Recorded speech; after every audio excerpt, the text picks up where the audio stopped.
And that was how it was the end of the road for Burkina Faso and DR Congo last night at the 2025 African Cup of All Nations. So now we'll be getting into the conversational part where we'll have to x-ray, what to expect. Algeria, Egypt will be the next matchup, and then the Super Eagles will be playing Algeria, right? Egypt, Ivory Coast, and then Nigeria, Algeria. That's what we'll be seeing this weekend in AFCON. To join us, have this conversation is Coach Unamba Raphael, the head coach of Refined Nugget Football Academy here in Abuja. My guy, Happy New Year. It's good to see you. I wish you the same. Happy New Year, happy 2026. And, a year of we're on it again.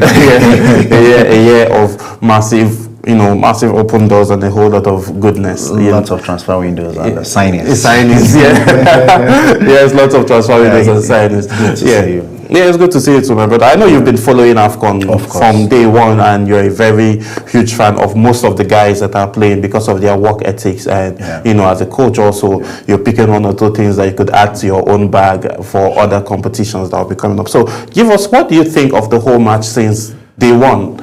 That it began, starting from Morocco and first everything. of all, I really want to thank our CAF president and with the support of FIFA. And one thing I actually love about this year AFCON is the officiating is top class. But I am so disappointed because I don't think there's any Nigerian referee in this AFCON. It's so sad. We'll come back to that. We'll come back to that. Yeah, yes. Going forward, the facility, the pitch, the unity. This is the first time in history I'm seeing Africans coming together as one. You see the support the Moroccans were giving to Nigeria. You see the way other countries were even supporting other country that happens not to be their country. This is unity. Football is fair play. Football unites the world. Now we're beginning to see beyond, racism. We're beginning to see, having these beyond. This one is from South Africa. This one is from South Africa. This one is from Morocco. This kind of a thing. Yes. So I'm beginning to love football in Africa now. And do you know? I'm always eager to watch other African teams to play. This is the first time in history. Before it used to be, when is Nigerian playing? When is our next match? But now I want to watch Morocco versus this country. I want to watch Algeria match. I want, because you be happy seeing good football. Okay. This AFCON is just like Europe standard. Standard, yes. Quality football. Look at the like of Zinedine Zidane. Encouraging his son to come and play for Algeria, though it's his father's land. But we know he would have preferred his son to keep for France. Look at Mbappe coming to watch Hakimi and also to support Cameroon. He's beginning to get the maximum respect that we have been expecting for ages, because the white folks actually look down on AFCON as if it's a low-class tournament. So I'm so happy and excited with what I've seen so far. So far, those that are our lost brothers are coming back home. Since they can't even come themselves and play, they are. I remember one thing. Yes, Mourinho said, if only African players can come together and play, we will have long won the World Cup. That's very true. But looking at it now, let's have this other conversation now where officiating has been good, infrastructure has been good.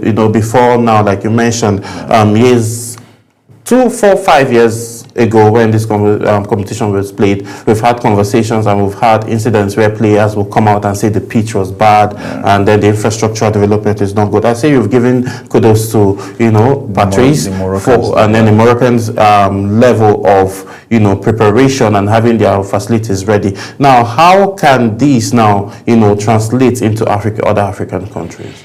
I think it boils down to, the government, because if it is about FA bringing the money, to be very difficult. First of all, you ask them how much are they generating. I think kudos to Moroccan government that has actually invested huge in football. We saw this coming.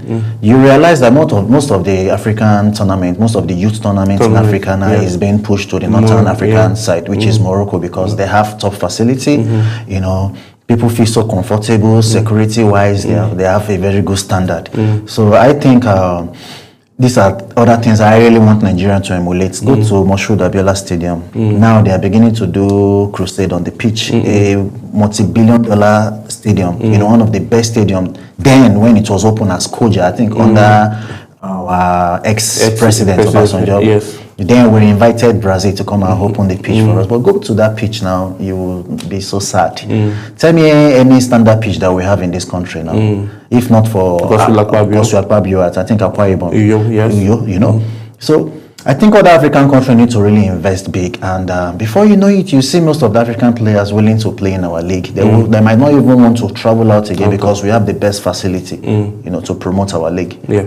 All right, now let's move in. Let's now talk about the game that we saw yesterday. We saw Algeria and DR Congo battling it out. They needed extra time. The day before, yesterday, on Monday, we also saw Egypt and Benin. Egypt needed extra time to be able to, put the game to rest. And again, we saw the same thing happening yesterday. Are you surprised of these two extra times that the game have gone into in the quarterfinal? No, I'm not surprised because if you look at the DR Congo team, these guys, they have this compact. Okay. They have depth in their team. Their transition is always scary. When these guys attack you, you will be scared because they are physically fit, they are fast, their pace is top notch. But looking at the technical aspect of it, I expected Algeria to win the match because, one of the major factors that, one of the major problems with African teams, especially the blacks, is that when the game is becoming so tough, that is when you need to bring in exceptional players that can change the game.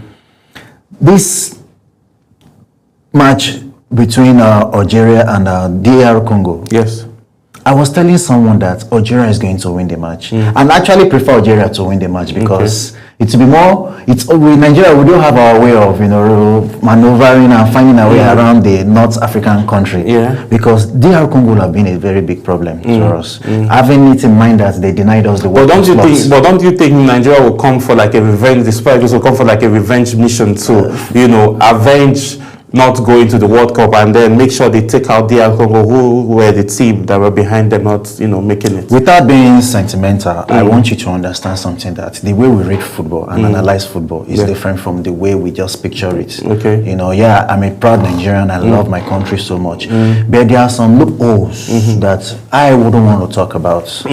But you can just talk about it to help the team. I don't want to go into it. You don't know who is watching. Maybe Nigerians are watching to try to know what they're going to do. But the truth of the matter is that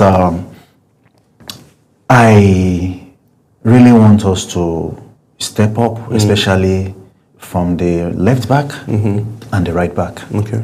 Because those are the major problems. Look at how Tunisia came back. They were operating from the flank. Yes, from the flank, that's true. I actually miss Frederick, Benjamin Frederick. I missed Olaino. Okay. And another thing is, most of our left backs, Zaidu, I don't know what's happening with his crosses. Bruno is a fine player, but most of his pullouts are not always. I think those are another thing that got Osimhen upset. There are some passes he could have actually laid. Just lead. So I'm just trying to try to look at the technical aspect of it. So that technicality is what actually helped Algeria to win Burkina Faso. Look at that guy. Look at the way he walked and caught the ball. And Wan-Bissaka was so tired. Yes. Then it was a technical finish. You understand? So that is how a team excel, or rather progress to the next round. When you have a super sub, when you have a player that can make a difference, not just you bring in a substitution at the end of the day, instead of him to mount pressure on the opponent, rather it becomes so, worse than porous. Okay, now, defending champions, Ivory Coast, will be taking on, the 7-time champions, the Pharaohs of Egypt. What are you looking forward to in that match? I see Ivory Coast as a team to watch out for. I see them as underdogs. They don't talk too much. Yes, they actually even on social media, they don't talk too much. Their leg do the talking. And you see this coach, the current coach of Ivory Coast, I think that guy is highly intelligent. He took his time to scout for your young boys, players that are very fast, technically sound, and That team, I see that team, if care is not taken, if not Nigeria, I see Ivory Coast going into the finals. Lifting the trophy this time. Actually, for me, my prediction, I have been on Morocco for, since the match, since AFCON began, and I've actually given my prediction already. I'm looking forward to seeing the Super Eagles and the Moroccans in the finals, and hoping that the Super Eagles, you don't see Morocco going to the final. Okay, you think their next, matchup is going to be their last? It is what it is. This stage is where you separate the boys from the men. True. And this is when you play under pressure. And at the same time, so at this stage, those 3 matches to final, everybody want to fight for their country and give in their best. So it's not going to be an easy ride. Okay, let's come back home. Let's leave Morocco. We'll still go back. We'll still take another flight back to Morocco. But let's come home now and have conversation. How well do you think under Alhaji Shehu Diko that grassroots sports development has improved? Yeah, it has really improved, but I believe we can always get better because we are still lacking behind. Go to South Africa, you see their league. Go to Algeria, go to Egypt, go to, what was it called? Benin Republic, our neighboring country. Look at the good football they are playing now. You see many young players now in Nigeria, they want to go out to outside country to play. Most of the neighboring country, they want to go Most play. time they are not now. That means you're trying to say that now they are not even looking at going to Europe and all. They are just looking because the facility, the league is well organized. Just look at the incident of our referees being, I think they are holding them match bonus. Yes. These things are something that is not really encouraging. And those are the factors that actually affect them to get call up for top tournament like the AFCON or the WAFU and etc. Even the World Cup. I can bet you that there is no Nigerian referee that is going to make it to the World Cup because these are the things FIFA are looking to. How do they manage our league? If our referee are not well paid, they won't give in their best. These are family men. True. This is where they also cater for their family and feed themselves too. So when something is not really going well, it affects. So I think so far so good. I believe we can do better under Alhaji Diko. Okay, like Shehu Diko. Yes, Malam Shehu Diko, we can actually do better because now FIFA and CAF and also WAFU might be thinking, since you're not being paid, you might be bought to overturn the result and not probably give a proper officiating. Or if I'm not get Football Academy has been on a massive rise. You've won the Abuja Kids Soccer League numerous times in all categories. So how has that been and how is that evolving and what's the plan for the coming year?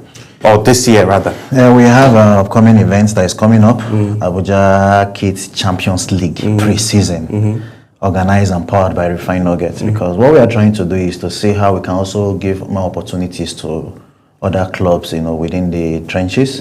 Because most of the tournaments currently in Abuja, you have to register, and some of these teams they don't even have the money to register. So what I'm trying to do is to do free entry and look for people that can, also come in and see how we can encourage grassroots football together and to keep these kids busy till when God says it's their time to shine. Okay, grassroots is very, very important, but you've been very, very vocal about grassroots. Global Television as well is also keen on promoting grassroots sports development in all angles this time around, not just football. So looking at it now, we're looking basketball, handball, tennis, track and field, all of that. So how do you think that infrastructural development from the part of the government now would help aid and help individuals have places where they can go exercise and prepare themselves for the future? I think that one is on a long thing because if you look at most of the best football facilities now in Nigeria, it's being owned by private organization or private or individual, But because I don't see the reason why government wouldn't want to invest into infrastructure, especially when it comes to sports. This is something that generates a lot of money and revenue for countries like UK, the European countries at large.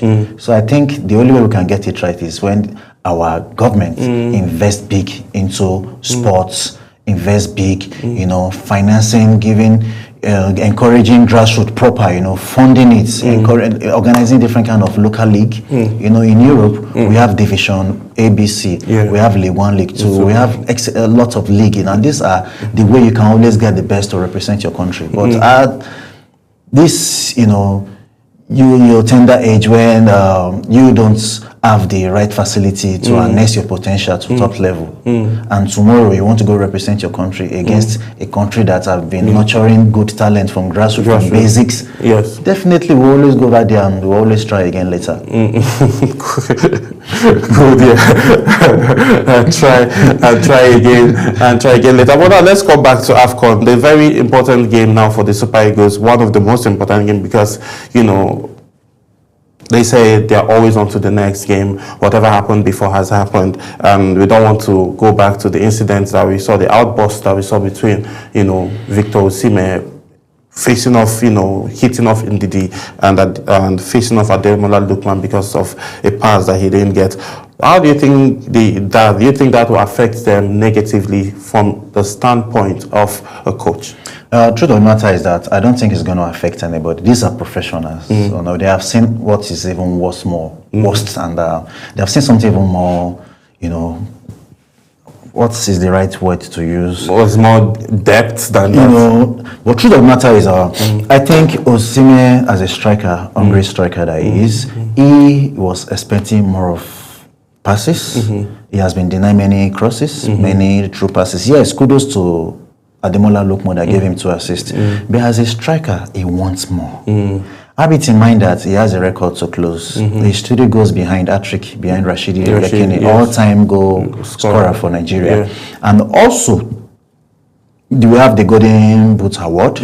Nothing stops him from scoring 5 goals. You know, that match will have been a very good opportunity for him to be at one of the top contender for the AFCON Golden Boot. Adebin, he has scored like 3 to 4. And we don't know how many he could score against our next opponent, which is Algeria. So someone like him, you could, you know, if I happens to be like the teammates, I will just, you know, calmly talk to him and encourage him that don't worry, you know, it is what it is. I felt Ademola Lookman could have given him that pass because I watched the replay of the game. But as a professional, he's hungry. So Osimhen is hungry for goals.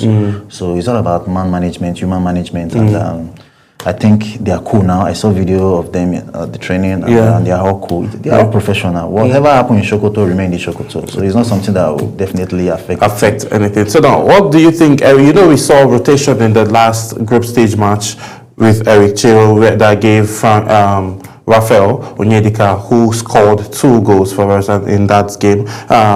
What rotation do you think we should expect from the Super Eagles head coach, who has been doing so well since the group stage match? I think what I expected from our coach is to introduce Chukwueze instead of Moses Simon in terms of pace. But I felt technically or tactically, when you're leading, four goals. I think he wants to bring someone that can waste time and delay the play. Because if you look at what happened against Tunisia, from 3-0 up, boom, 3-2. It almost got to 3-3. There was this ball, one of their players actually know that went side net. It could have cost us a lot, you know. So going forward, I think it boils down to tactical approach of the game plan that the coach have for the team.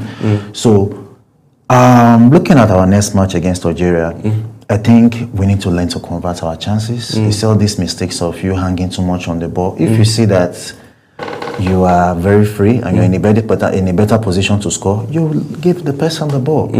There's a way a team player is going to give you assist. That doesn't mean you are not the one that scores. You know, it's a team thing. That was why Osimhen was saying, this is team play. It's team play. Stop being selfish with the ball. Stop hanging on the ball too much. It's unnecessary. Ademola Lookman at some point. There's a way you will beat your opponents 5-0, 6-0. Even your next opponent will be scared. Like, man, these people, you know, we need to mount pressure and we need to make our opponent to like feel so agitated, like wow, we are playing Nigeria next.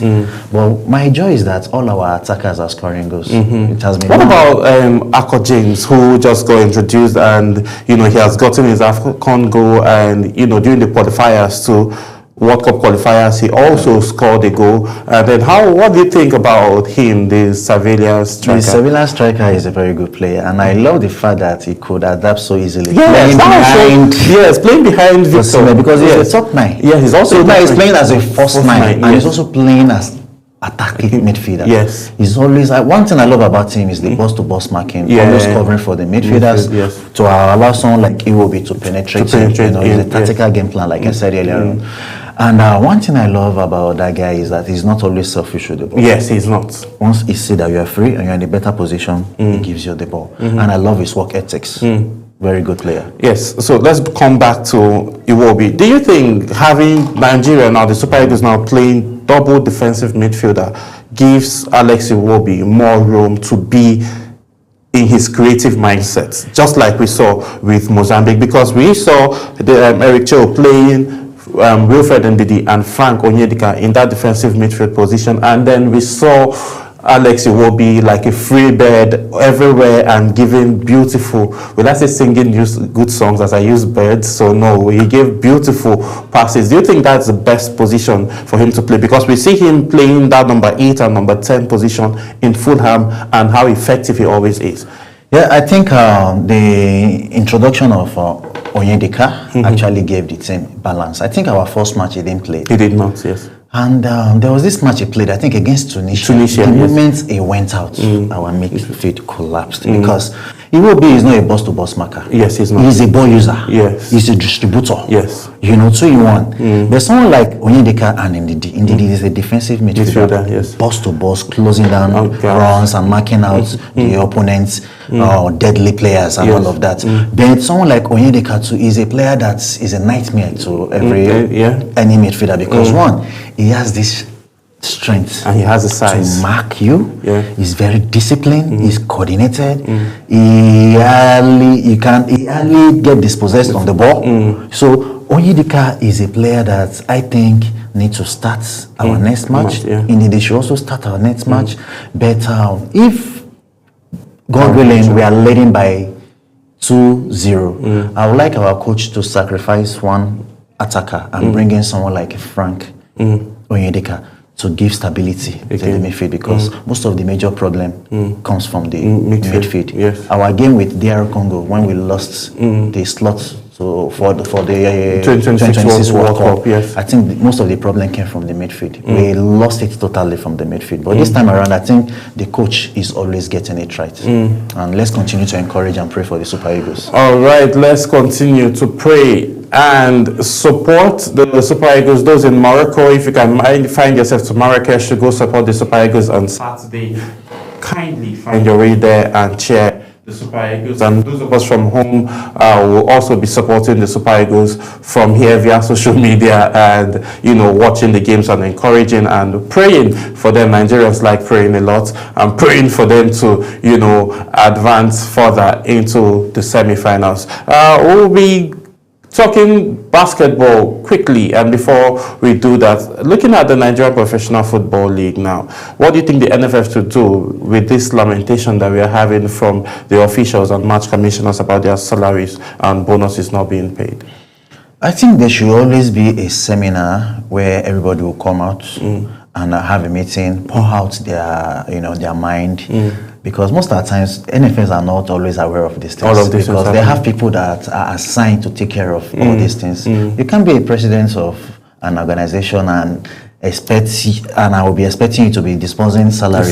There are people that are assigned, to take care of all this. So I think NFF should have a kind of committee that should be getting more reports, which I believe they have, and they need to also, work towards it and, make sure that everything is well organized because we need to improve. All right, we really need to improve. Coach Unamba Raphael, thank you so much for taking the time for joining us on today's edition of Talk Sports. All right, so now let's talk basketball quickly as the NBA regular season is still ongoing, and we saw actions yesterday between the Pelicans and the Los Angeles Lakers, where LeBron James, Luka, and Austin Reeves were on fire for the Lakers. I'll be leaving you with our highlights, and this is how much time will permit us to take on today's edition of Talk Sports. My name is Samuel Odi. I'll see you again as we talk more sports. Bye for now.